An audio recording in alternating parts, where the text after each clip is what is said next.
Hello students, SV academy Rawla के online platform पर online classes में आपका स्वागत है।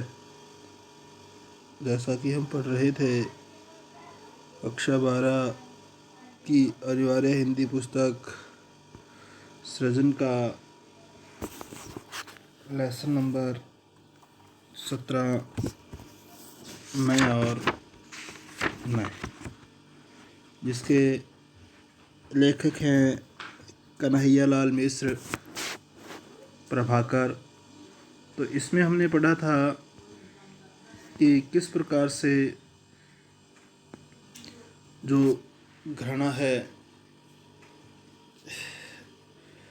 वो जीवन की जो संपूर्ण ऊंचाइयां है उनकी किस प्रकार से दुश्मन है, क्योंकि अहंकार घृणा का पिता है और घृणा से जो युक्त व्यक्ति होता है वो जीवन में कभी भी किसी ऊंचाई को छू नहीं सकता।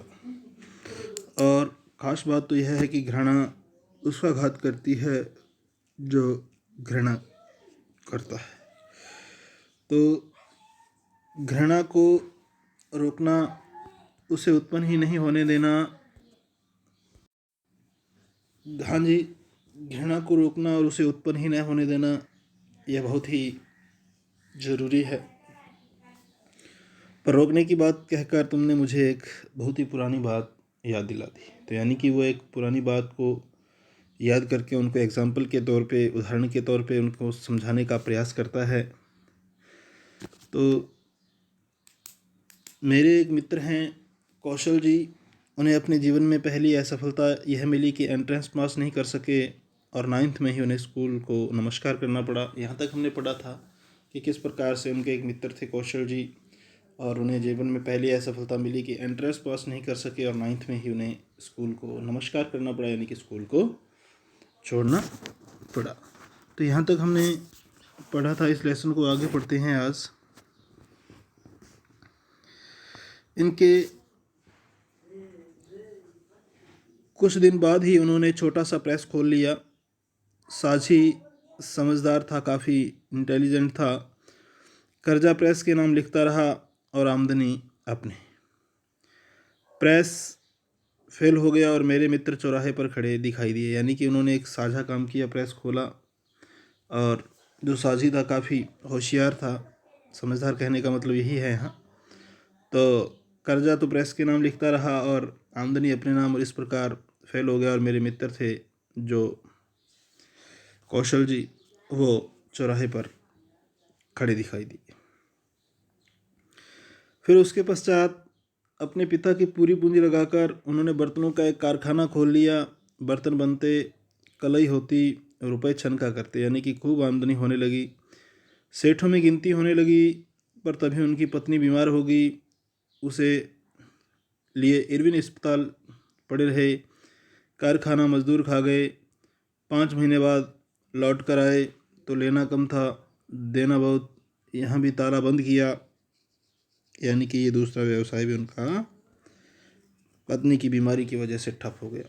फिर पंसारी की थोक दुकान थी, पंसारी की दोक की दुकान थी।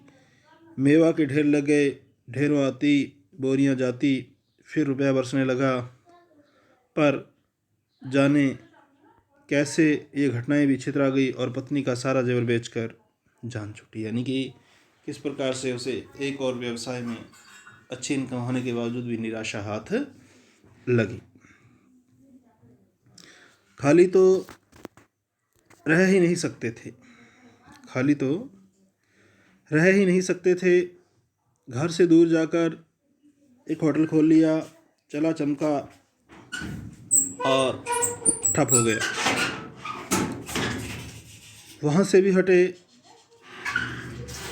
तो इतने सारे व्यवसाय करने के पश्चात वो अंत में खाली तो रह ही नहीं सकते थे, क्योंकि विभिन्न प्रकार के जो व्यवसाय उन्होंने किए उसमें किस प्रकार से उन्हें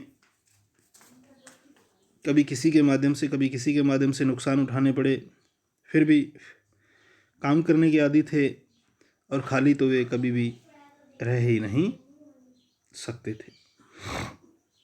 अब खाली नहीं रह सकते थे तो फिर एक नए काम की ओर अग्रसर हुए और अब वो घर से दूर जाकर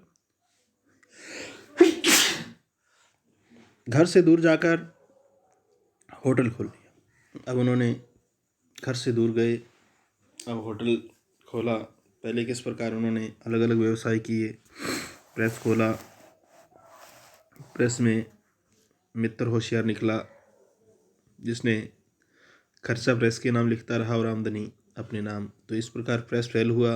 फिर दूसरा व्यवसाय उन्होंने किया, अपने पिता की सारी पूंजी लगाकर उन्होंने बर्तनों का एक कारखाना यानी कि बर्तनों का एक व्यवसाय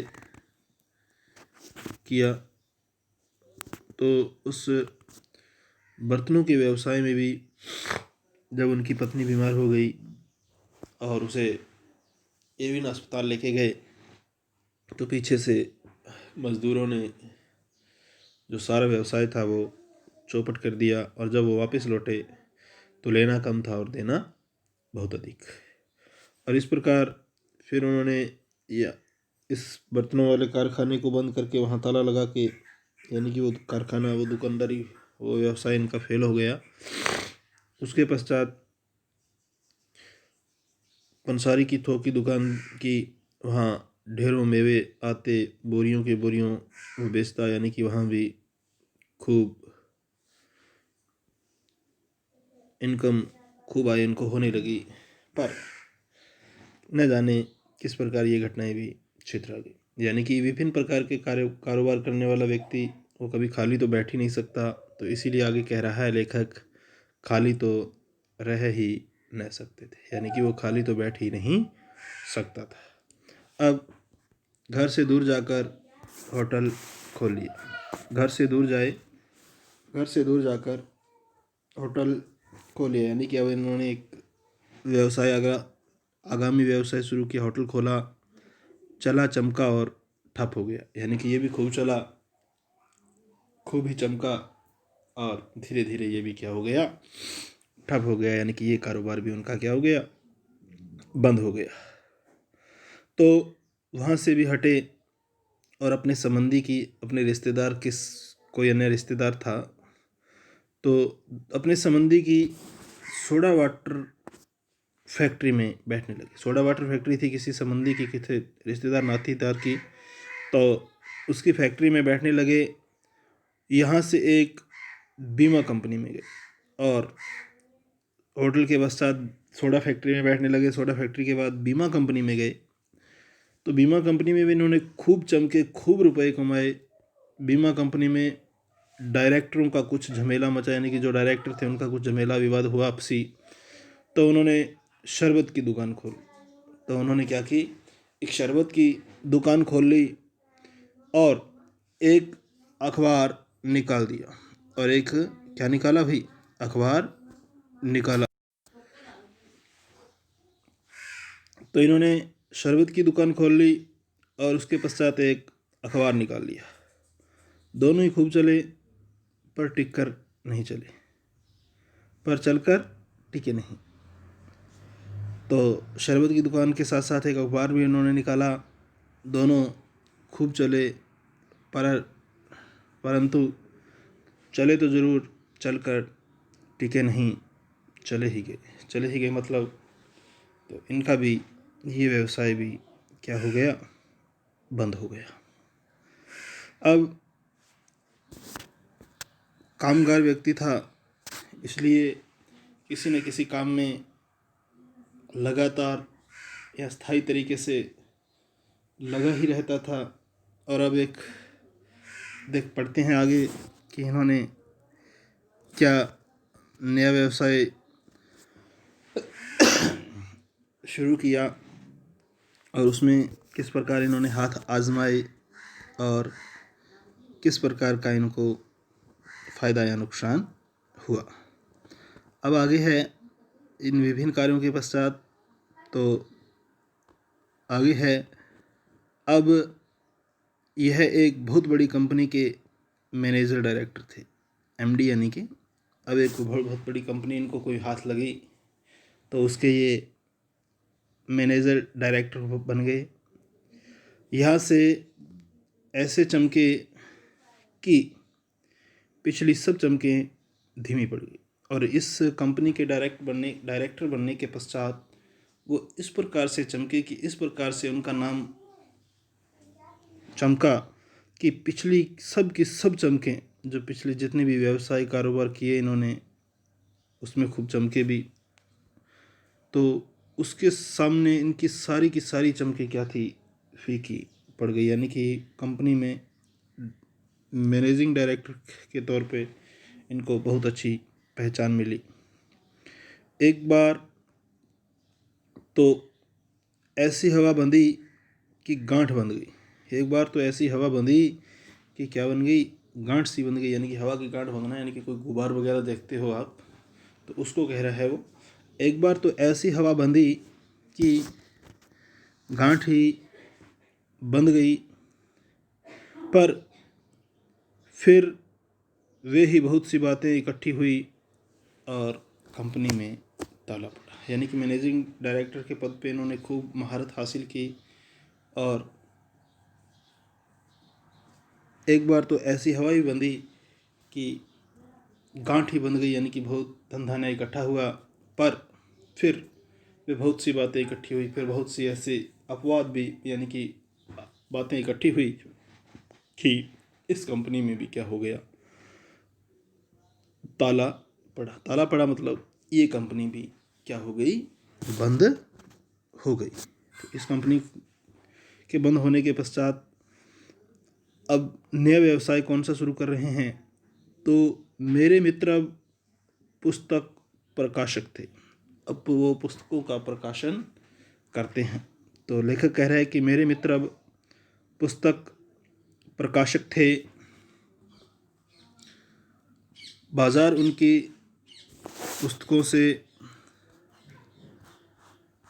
दाया हुआ था, धूम थी। यानी कि खूब चलन था उनकी बुकों का, पुस्तकों से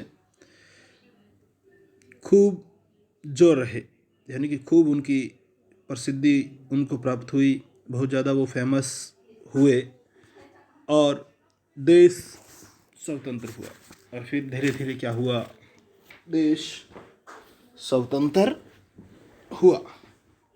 तो ये किसमें, पुस्तक प्रकाशन के दौरान इनको